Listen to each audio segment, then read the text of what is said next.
সর্বশেষ আপডেট আন্তর্জাতিক অঙ্গনে এবং খবরাখবরে আপনাদের স্বাগতম। এই মুহূর্তে আমরা জানিয়ে দিচ্ছি আমাদের হাতে থাকা সর্বশেষ সকালের আন্তর্জাতিক সংবাদ। শুরুতেই সংবাদ শিরোনাম। এবার আরেক দেশের সঙ্গে যুদ্ধে জড়ানোর হুমকি দিয়েছে ইসরায়েলের প্রধানমন্ত্রী। একই সঙ্গে জানিয়ে দিচ্ছি কাতারকে চাপ দিয়ে বেকায়দায় পড়েছে ইউরোপীয় ইউনিয়নগুলো।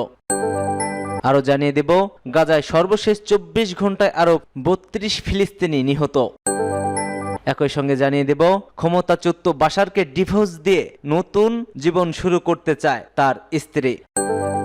এবং সর্বশেষ জানিয়ে দিচ্ছি ইইউ এর জন্য বড় হুমকি রাশিয়া, বলছেন ইতালির প্রধানমন্ত্রী। এতক্ষণ শুনছিলেন সংবাদ শিরোনাম, এবার বিস্তারিত। আর এক দেশের সঙ্গে যুদ্ধে জড়ানোর হুমকি দিয়েছে ইসরায়েল। মধ্য প্রাচ্য জুড়ে চলছে অস্থিরতা। গাজা, লেবানন এবং ইরানের সঙ্গে সংঘাতে জড়িয়েছে দেশটি। এবার আরেক দেশের সঙ্গে যুদ্ধে জড়ানোর হুমকি দিয়েছেন ইসরায়েলের প্রধানমন্ত্রী বেনিয়ামিন নেতানিয়াহু। টাইমস অফ ইসরায়েলের এক প্রতিবেদনে এ তথ্য জানানো হয়েছে। নেতানিয়াহু এক সতর্কবার্তায় বলেন, ইয়েমেনের বিদ্রোহী গোষ্ঠী হুতিদের বিরুদ্ধে হামলা চালাবে ইসরায়েল। ইরানের মিত্র এ গোষ্ঠীর সন্ত্রাসী অস্ত্রের বিরুদ্ধে সমান শক্তি দিয়ে হামলা চালানো হবে। নেতানিয়াহুর এমন বক্তব্যে ইরানের এক প্রক্সি গোষ্ঠীর বিরুদ্ধে অভিযানের ইঙ্গিত দিচ্ছে। চলতি সপ্তাহে তেল আবিব ক্ষেপণাস্ত্র হামলা চালায় হুতিরা। নেতানিয়াহুর এমন ঘোষণার মধ্যে দেশটির প্রতিরক্ষা বিভাগের কর্মকর্তারা ইরানের সরাসরি হামলার ইঙ্গিত দিয়েছে। গোয়েন্দা সংস্থা মোসাদের প্রধান সহ কর্মকর্তারা বলছে, ইয়েমেনের প্রক্সি গোষ্ঠীর উপর হামলার চেয়ে ইরানে সরাসরি হামলা এখনই মোক্ষম সময়। উত্তর ইসরায়েলের সাফেদ শহরে নিরাপত্তা মন্ত্রী সভার বৈঠকের পর একটি ভিডিও বিবৃতিতে নেতানিয়াহু বলেন, হুতিদের বিরুদ্ধে ইসরায়েল একা নয়, অতি গোষ্ঠীর বিরুদ্ধে যুক্তরাষ্ট্র এবং ব্রিটিশ বাহিনী বারবার হামলা চালানোর দিকে ইঙ্গিত করেন তিনি বলেন, যুক্তরাষ্ট্র সহ অন্যান্য দেশ আমাদের মতো হুতিদের হুমকি হিসেবে দেখে। এটা কেবল বিশ্বব্যাপী জাহাজ চলাচলের জন্য নয়, বিশ্ব ব্যবস্থার জন্য হুমকি তারা। নেতানিয়াহু আরো বলছেন, আমরা যেভাবে ইরানের অশুভ অক্ষরের সন্ত্রাসীদের বিরুদ্ধে জোরপূর্বক কাজ করছি, তেমনি আমরা হুতিদের বিরুদ্ধে শক্তি, সংকল্প এবং সততার সঙ্গে কাজ করব।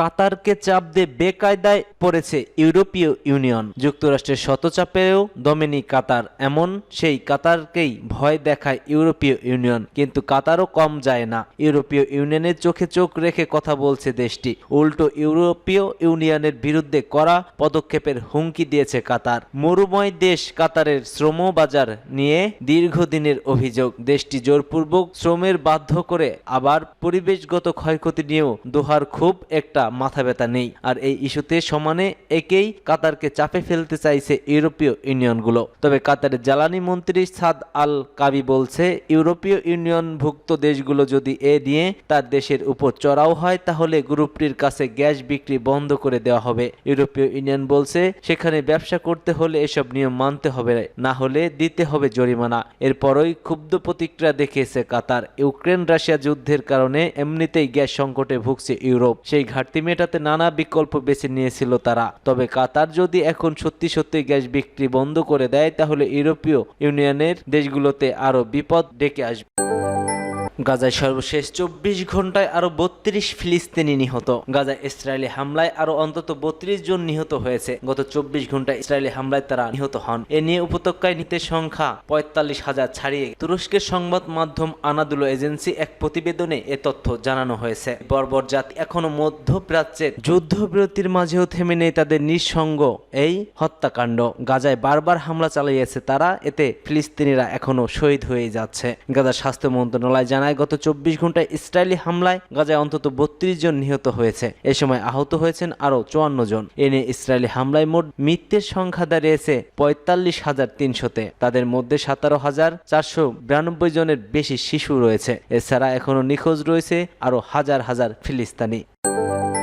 এবার ক্ষমতাচ্যুত বাশার তার স্ত্রীকে হারিয়ে ফেলছেন যেভাবে। বিপদ যখন আসে চারদিক থেকে আসে, সিরিয়ার সদ্য ক্ষমতাচ্যুত প্রেসিডেন্ট বাশার আল আসাদ হয়তো এখন সেটাই হারে হারে টের পাচ্ছেন। এই কঠিন সময়ে তাকে ছেড়ে যেতে চাচ্ছেন জীবন সঙ্গিনী আসমা আল আসাদ। আসাদকে ডিভোর্স দিয়ে জন্মস্থান যুক্তরাজ্যে ফিরে যেতে চান তিনি। তুর্কি ও আরব মিডিয়া সূত্রে এমন খবর দিয়েছে জেরুজালেম পোস্ট। প্রতিবেদনে বলা হয়েছে, আসমা আল আসাদ মস্কোতে নিজের জীবন নিয়ে সন্তুষ্ট। ক্ষমতাচ্যুত প্রেসিডেন্ট মস্কোয় নির্বাসিত জীবনযাপন করলেও এতে হাঁপিয়ে উঠেছেন তিনি, যে কারণে রাশিয়া ছাড়ার জন্য আদালতে অনুমতি চেয়ে আবেদন করেছেন আসমা, যে আবেদনটি বর্তমানে রাশিয়ার কর্তৃপক্ষে পর্যালোচনাধীন রয়েছে।